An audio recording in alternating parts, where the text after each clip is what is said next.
All righty, how did y'all enjoy the dinner tonight? Yes. I'm going to tell you, it was good the second time around for me too. It was good. We are going to kick off the second session, and the reason why we laugh in the first session is because laughter is kind of like a windshield wiper. It doesn't take away the storms that we go through in life, but it makes it to where we can see through the storm to get to where we're going. Because you know what? Life is this race, and we're running the race with endurance.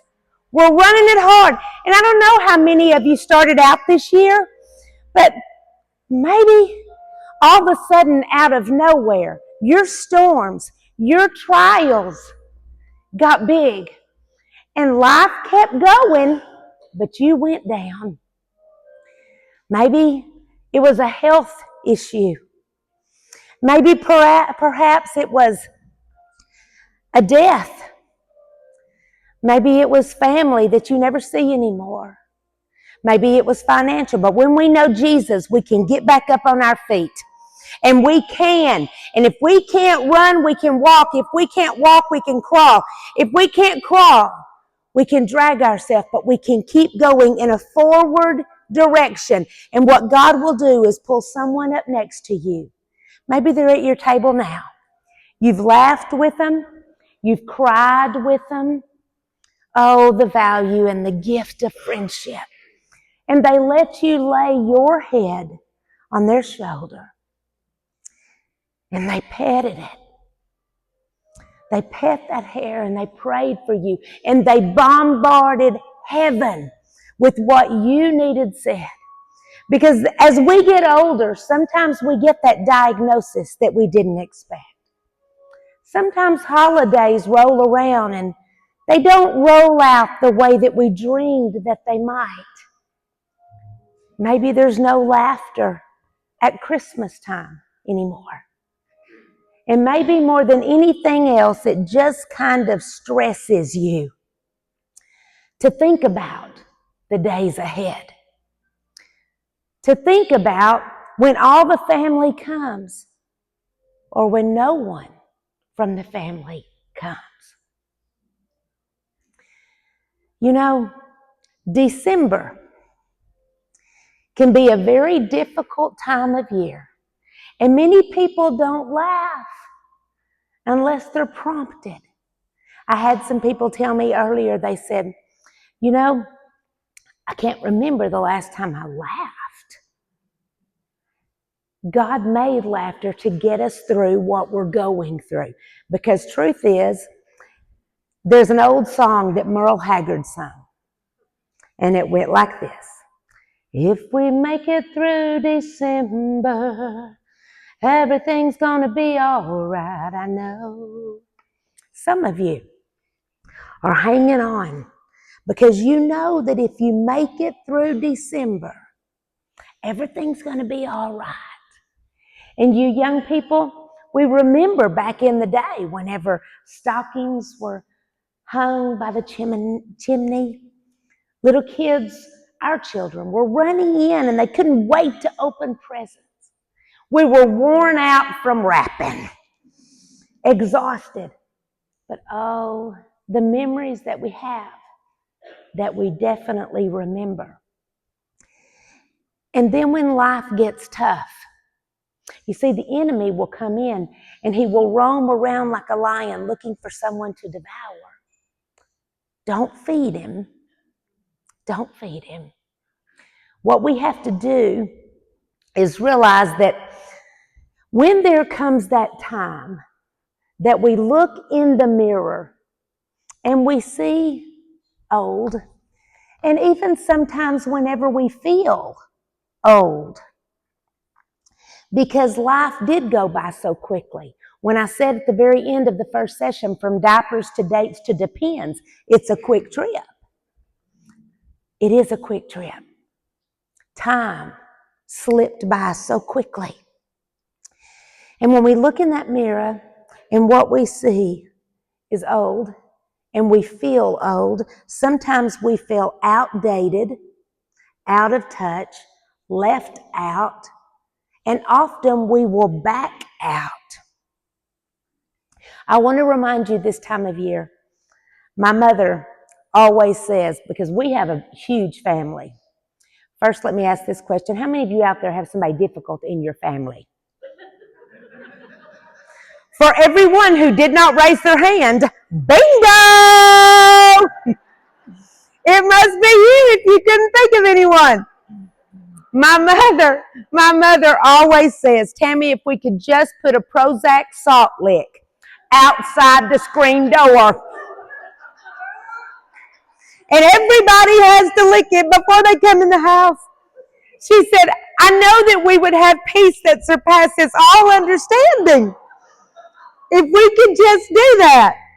But I'm going to tell you, Psalm 69:1 says, save me, O Lord, for the waters are up to my neck. Sometimes this time of year makes us feel like the waters are up to our neck. And like that video showed, I don't know what you're going through, but God knows what you're going through. And whenever you sit there and you think there's got to be more to life than this, there is more to life than sitting in a recliner watching Hallmark movies and eating Cheetos. There is. But we've got to get off our biscuit and risk it. No matter how old we are, we've got to step across the line, break through the boundaries. Don't get so quiet that you have nothing to say anymore. Because if we are supposed to teach, if the older are supposed to teach the younger, there is so much we can teach and we can tell. Funny and serious and faithful. I loved sitting at my table tonight because one of the ladies at the table was talking about how her Sunday school class is women from 30 to 80. Oh, unity in the community. Women coming together, sharing all these experiences and bombarding heaven with each other's name. That's what it's supposed to be like. But as we get older, a lot of times we just think we're done. And truth is, life's not over when we hit a certain age. And life's not over till we take our last breath. If we're not dead, He's not done. And what I hear all the time is, it is what it is. No, it's not. We should say, He is who He is. And if He is who He is, instead of it is what it is, then we believe that the impossible is possible with God. You will remember an old song that went like this. Well, the devil went down to Georgia. He was looking for a soul to steal. He was in a bind because he was way behind and he was willing to make a deal. When he came upon a young man sawing on a fiddle and playing it hot, and he jumped up on a hickory stump and said, boy, let me tell you what. The older you get, the old enemy often says, girl, let me tell you what. He's got a hickory stump. He knows what he's doing. Do we have a hickory stump to jump up on? Can we stand up and say, I will not live my life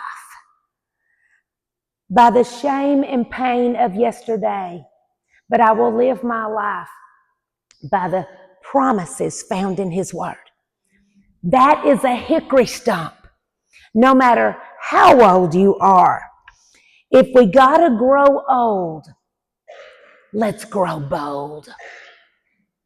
Let's not grow quiet. Quiet is a 4-letter word. Don't use it. And I want you to remember that Psalms 34:4 says, I sought the Lord, and He heard me, and He delivered me from all my fears. What are we scared of? What has God called us to do that we haven't done yet?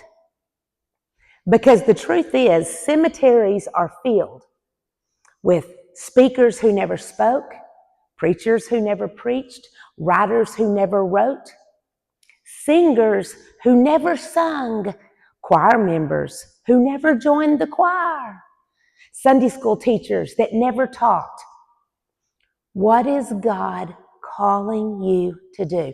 Because that call doesn't go away just because we get older. And I want to remind you also that it's never too late for a new beginning, ever.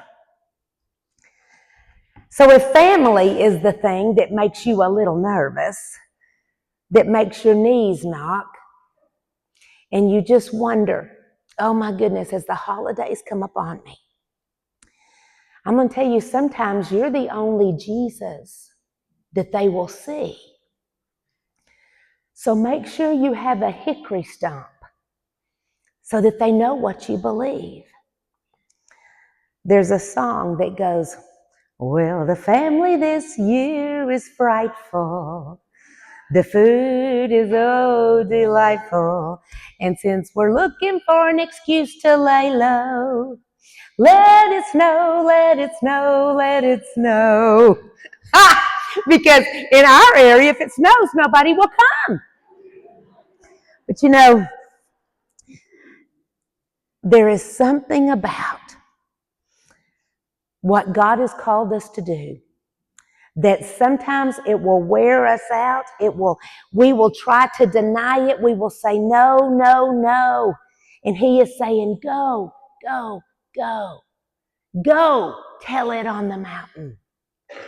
Over the hills and everywhere, whether you're a teacher, you're a singer, you're a preacher, you're a speaker, you're a writer, whatever He's called you to do, go with it. Because honestly, no matter what people say or even what our families say, God has the final say. And can I tell you that whatever you're going through, God has an after this planned for you. He tells us in Isaiah, no weapon formed against us shall prosper. He doesn't say the weapons won't form. We all have family members that we have to explain before people come. But I tell you what, one of the enemy's biggest weapons is to tell us if our family acts crazy, then there's no way that we could be used for Christ. That is a lie from the enemy. God wants to use you to shout it from the mountains. We all have that one relative who shows up 2 hours early. We all do. Then there's the one who brings the drama every single year. Then there's the conspiracy theorist. Then there's the one who's always stirring up trouble because they're side texting. And then don't forget the family member who complains about everything that's cooked and they didn't bring anything. We all have that one too. What do we do when it comes to family stress? Well, when it comes to family stress, I want to tell you, for every family mess, there is a Messiah. I think that's why God spelled it that way. Messiah, Messiah. For all of our messes, whether they're family related, job related, relationship related, diagnosis related. He knew that we would need Him. God is our refuge and our strength, our ever-present help in times of trouble. So what do we do with the difficult family? Well, we love them. We pray for them. We overlook their comments. We laugh with them, not at them. And we remember that Christmas doesn't have to be perfect to bring Jesus into the room. That's how the enemy gets us. He makes us think that we have to be perfect, whether it's holidays or singing or speaking or writing or whatever He's called you to do. He will bring the people to you, just like He did with Moses. If you remember, Moses was told to hold up the staff, the rod, the stick, whatever your version says. Hold it up. And as long as it's up, the Israelites will be in the wind. But if it falls, the Amalekites will take over. Well, Moses went in there and he started strong. He stayed strong for a long time. And he wanted to finish strong. How many of us, we started strong, we stayed strong, but we just seemed to have fizzled out? So started strong, stayed strong, and when Moses wasn't finishing strong, and he got weak and he got weary, God pulled in two people beside him, Aaron and Hur. Just like in the video, how he pulled in that person. He knows you. He sees you. And wherever you are, he is near. And those two on both sides of Moses, they pulled the staff back up. That's why we need the people who are around us. All I have heard is how wonderful this church is. I've heard how friendly it is, which tells me that Jesus lives here too. When you're tired, he's your strength. When you're irritated, he's your peace. When you're overwhelmed, he whispers, do not fear. I'm with you. Remember through the chaos, the noise, and the cheer that, as I said before, you may be the only Jesus they see this year. So smile big, breathe in deep, hug those people tight, because with God's help, everything's going to be all right. Turn your eyes upon Jesus. Sing it with me. Look full in his wonderful face, and the things of earth will grow strangely dim in the light of his glory and grace. Merry Christmas.